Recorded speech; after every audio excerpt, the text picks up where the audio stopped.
আসসালামু আলাইকুম। আশা করি সবাই অনেক ভালো আছেন। তো আজকের এই ভিডিওতে দেখাবো কিভাবে আপনারা Android স্টুডিওটি ডাউনলোড করবেন এবং আপনাদের পিসিতে ইনস্টল করবেন। তো চলুন শুরু করা যাক। প্রথমে হচ্ছে আপনারা ব্রাউজারে চলে আসবেন। এখান থেকে Android স্টুডিও লিখে সার্চ করবেন Android স্টুডিও ডাউনলোড। তো উপরেই দেখতে পারবেন যে Android ডেভেলপার্স যে ওয়েবসাইটটি রয়েছে এখানে চলে যাবেন।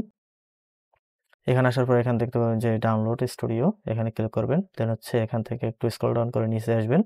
এখানে হচ্ছে এই যে I have read and agree, তো এখানে হচ্ছে চেক মার্ক দিয়ে দেবেন এটাকে। দেওয়ার পর এখান থেকে ডাউনলোড অপশন পাবেন। আপনারা জাস্ট এখানে ক্লিক করবেন। তাহলে আপনাদের অ্যান্ড্রয়েড স্টুডিওটি ডাউনলোড হয়ে যাবে।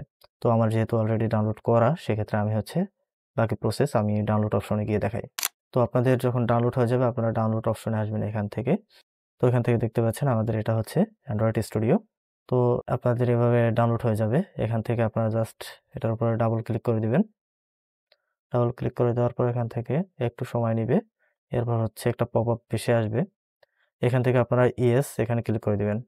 দেন হচ্ছে এখান থেকে নেক্সট, এরপর হচ্ছে এখান থেকে নেক্সট। এরপর আবারও এখান থেকে নেক্সট। এখানে আপনাদের যে সি ড্রাইভে যেখানে এই অ্যাপটি ইনস্টল হবে সেটা দেখাবে লোকেশনটা। তো এখান থেকে আপনারা নেক্সট করে দিবেন। এরপর হচ্ছে এখান থেকে ইনস্টল করে দিবেন। তো এখানে একটু সময় নিবে। নেওয়ার পরে এটা ইনস্টল হয়ে যাবে। তো দেখতে পাচ্ছেন আমাদের এটা ইনস্টল হয়ে গেছে। এখান থেকে নেক্সট করে দিব। এরপর হচ্ছে ফিনিশ। তো এখান থেকে ফিনিশ হওয়ার পরে এভাবে একটি চলে আসবে পপআপ। তো এখান থেকে হচ্ছে ডোন্ট সেন্ড এখানে ক্লিক করে দিব। দেওয়ার পরে আমাদের যে আ পুরো এসডিকেটা সেটা ডাউনলোড করার জন্য বলবে। সো এখানে আমাদেরকে নেক্সট করে দিব। দেওয়ার পরে এখান থেকে নেক্সট, এখান থেকে আবারও নেক্সট। এরপর হচ্ছে এখান থেকে আপনি কি এসডিকে গুলো ডাউনলোড করবেন কিনা সেটা আপনি এখান থেকে অ্যাকসেপ্ট করে দিবেন। এরপর হচ্ছে নেক্সট ক্লিক করে দিবেন। তো এখানে লম্বা একটা সময় নিবে, কারণ এখানে হচ্ছে এই যে এসডিকে কম্পোনেন্ট গুলো ডাউনলোড হবে। তো আমরা একটু অপেক্ষা করি এটা ডাউনলোড হোক।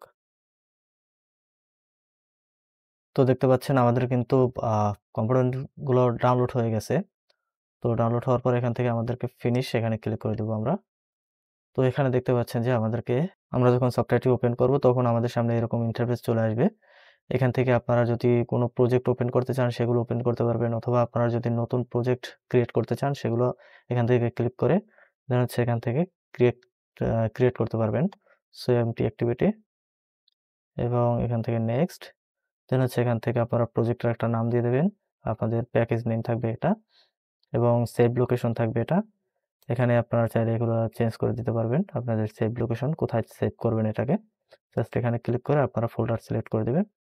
দেওয়ার পর এখান থেকে সিলেক্ট ফোল্ডারে ক্লিক করে দেবেন। তাহলেই আপনাদের সেই ফোল্ডারে আপনাদের এই প্রজেক্টগুলো সেভ হবে। তো এখানে একটা ডিফল্ট ফোল্ডার দেওয়া আছে সি ড্রাইভের।